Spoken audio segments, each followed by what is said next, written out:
Bonjour à tous et bienvenue sur notre chaîne. Si vous êtes ici, c'est que vous voulez apprendre le français et vous êtes au bon endroit. Écouter des histoires est une excellente façon d'apprendre une langue. Cela vous aide à entendre du vocabulaire en contexte, à mieux comprendre la structure des phrases et à améliorer votre compréhension orale. Alors, installez-vous confortablement. Avant de commencer, n'oubliez pas de liker la vidéo, de vous abonner à la chaîne et de laisser un commentaire pour nous dire de quel pays vous nous regardez. Ça nous fait toujours plaisir de vous lire. Aujourd'hui, je vais vous raconter une histoire sur un sujet important, la peur de l'échec. Beaucoup de gens ont cette peur et parfois, elle nous empêche d'avancer, de réaliser nos rêves ou même d'essayer quelque chose de nouveau. Voici l'histoire de Thomas, un jeune homme qui a appris à surmonter cette peur. Thomas a 30 ans. Il vit dans une petite ville en France, pas loin de Lyon. Depuis plusieurs années, Thomas travaille dans un supermarché. Il est employé dans les rayons. Il range les produits, il aide les clients et parfois il passe à la caisse. Ce travail ne lui déplaît pas, mais il sent qu'il pourrait faire plus. Depuis longtemps, Thomas rêve de devenir pâtissier. Il adore faire des gâteaux, des tartes et des viennoiseries. Il regarde souvent des vidéos sur la pâtisserie. Il lit des livres de recettes et il fait de bons desserts pour ses amis et sa famille. Mais il n'a jamais osé changer de travail. Pourquoi? Parce qu'il a peur. Peur d'échouer. Peur de ne pas être assez bon. Peur de commencer une formation et de ne pas réussir. Peur que les autres se moquent de lui ou disent « Tu n'y arriveras jamais ». Cette peur est là depuis longtemps. Quand Thomas était adolescent, il a eu un professeur de mathématiques très dur. Ce professeur disait souvent « Tu es nul, tu ne réussiras jamais ». Ces phrases sont restées dans la tête de Thomas.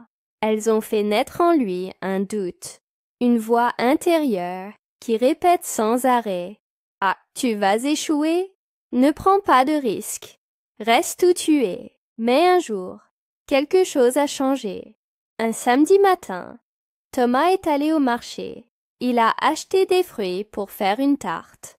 En rentrant chez lui, il a croisé son voisin, Monsieur Andrés. C'est un homme à la retraite, très gentil. Ils ont commencé à discuter et Thomas a parlé de son envie de devenir pâtissier. Monsieur André l'a écouté avec attention, puis il a dit une phrase simple. « Tu sais, ce n'est pas grave d'échouer. Le vrai échec, c'est de ne jamais essayer. » Cette phrase est restée dans la tête de Thomas toute la journée. Il y a pensé en préparant sa tarte aux pommes. Il y a pensé le soir en regardant la télévision. Il y a pensé le lendemain en allant au travail. Le lundi suivant, Thomas a fait quelque chose de nouveau. Pendant sa pause, il est allé sur Internet et il a cherché des formations en pâtisserie. Il en a trouvé une pas loin de chez lui, dans un centre de formation pour adultes. Il a lu les conditions, les horaires et les témoignages d'anciens élèves. Il a hésité. Son cœur battait fort. Mais il a cliqué sur un bouton. Demander des informations. Quelques jours plus tard, il a reçu un appel. Une conseillère lui a expliqué que la formation durait 9 mois, qu'il y avait des cours théoriques, des ateliers pratiques et un stage en entreprise. Elle lui a dit que c'était possible de garder un travail à mi-temps, en même temps. Thomas a écouté, il a posé des questions et il a pris un rendez-vous pour visiter le centre. Quand il a raccroché, il avait peur, très peur. Il s'est dit « Et si je ne suis pas à la hauteur? Et si je ne comprends rien? Et si je perds mon emploi actuel ?» Mais une autre voix, plus douce, a dit « Et si ça marchait? Et si c'était le début d'une belle aventure? » Le jour de la visite, Thomas était nerveux. Il avait les mains moites, il transpirait un peu. Mais il y est allé. Le centre était accueillant. Il a rencontré un formateur passionné qui lui a dit « Ici, on apprend tous ensemble.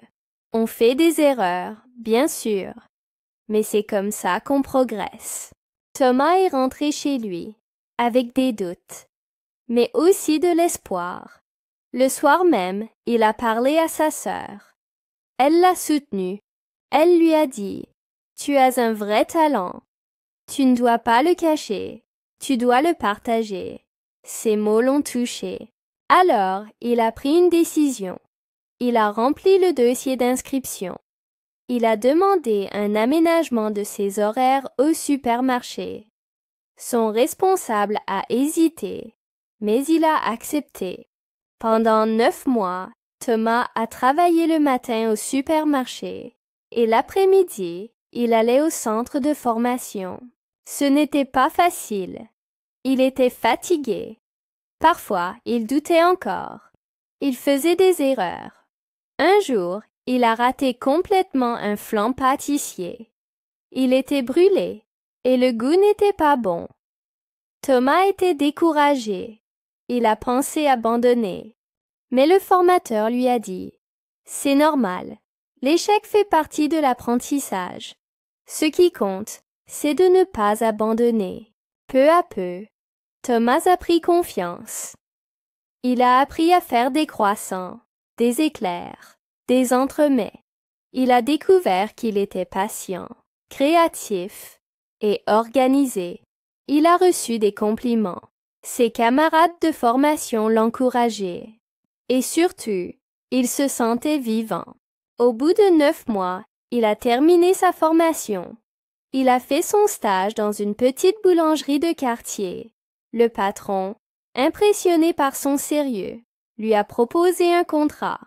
Thomas a hésité, quitté son emploi stable pour ce nouveau travail. Mais cette fois, la peur ne l'a pas arrêté.